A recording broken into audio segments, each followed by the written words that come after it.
Coming up, Mr. Trump goes to Washington. The Donald heads to D.C. to help name a new speaker, but did Matt Gaetz create an uncalled for mess? Branding expert Marc Rudov, he joins us for more American Agenda. Stay with us right after the break. There he is. There he is. Well, Newsmax has been following Kevin McCarthy's removal from his position as Speaker of the House very closely. Tuesday's vote comes after Congressman Matt Gaetz decided to go after him, essentially pushing the House to vote. But Gaetz wasn't the only one who thought McCarthy wasn't fit for the role. Friend to the network, Marc Rudov, predicted McCarthy's fate back in January right here on Newsmax. We have it. Take a listen. Kevin McCarthy has never had a job. He's a career politician, and he has the entitlement of a career politician. He moved into the Speaker's office before being elected. He said that it's not where you start, it's where you finish. That's ridiculous.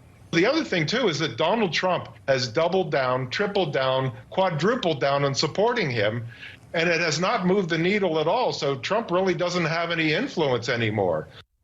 And joining us now is branding advisor to CEOs and author of Intra Branding, the Keystone of Corporate Agility. That would be Marc Rudov, and former managing editor of Forbes magazine, media strategist, and host of the What's Bugging Me podcast. That would be Dennis Neal. Marc, we saw there you didn't even have a crystal ball, but you predicted Kevin McCarthy's fate as Speaker 9 long months ago. What made your spidey sense tingle about that?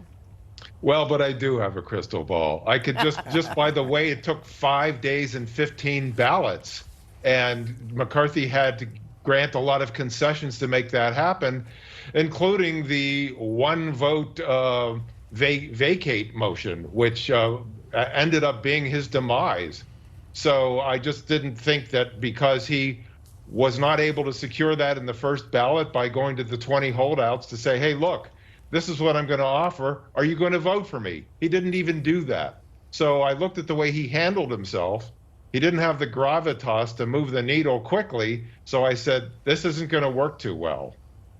Dennis Neal, let's bring you in. Marc says McCarthy grossly unqualified or fit for that position. I know he's gone and things are moving forward, but let's talk about his remarks there. What do you think? Well, the one thing I'm thinking about this is that everywhere I read in the media, every outlet is talking about the chaos in the House. This is what the New York Times said a couple days ago. You look for the story in the New York Times today, it's nowhere to be found. Why is it that it has to be chaos? Because the #1 guy gets fired. This is a body of 435 different people. The thought that the absence of one will throw an entire body into chaos is, I think, a little overdone. And the other thing is, guys, a great thing came out of this. And by the way, Marc, great call, very prescient. A great thing came out of this, though, and that's the idea of Jim Jordan as House Speaker. That wouldn't have happened without what these 8 bad dogs did, the Republicans and siding with the Democrats against McCarthy. Yeah, well, I take issue with what you just said, Dennis. I think there is chaos, and I think that Matt Gaetz caused it. What Matt Gaetz should have done, instead of acting like a gadfly, he could have acted like a leader. He could have gone to Jim Jordan to tee this up before throwing the quarterback out.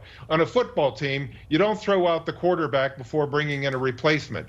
He should have agreed with Jim Jordan that Jim Jordan would take this job and find his own replacement at Judiciary. He should have had it all teed up and ready to go. Instead, he put a lot of risk into this, and because a lot of Republicans are rhinos, we don't really know what's going to happen on Wednesday. I know that Trump is going to come in Tuesday to try to rally support for Jim Jordan, but we don't know because he wasn't able to do that in January for McCarthy.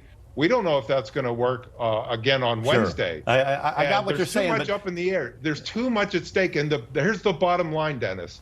He took the Biden crime family off the front page, and that is the biggest fallout of this chaos. Well, the media are so busy anyway with putting Trump on the front page because of his alleged crimes in New York, and Trump is consuming the entire media cycle again, just like he did in 2016, which is a good thing, not a bad thing. But I see no signs of chaos. The fact that there isn't a speaker, so what? Congress takes up 10,000 resolutions, amendments, laws every year. 10,000, Marc. Who cares if they don't pass anything for a few weeks?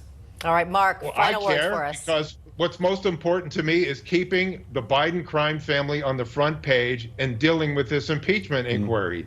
And we lost momentum there. Yeah, that's true. And we don't know when that momentum is ever going to arise again. That's the big problem here. Well, we'll see. We'll see next week here. Maybe there was chaos, maybe there wasn't.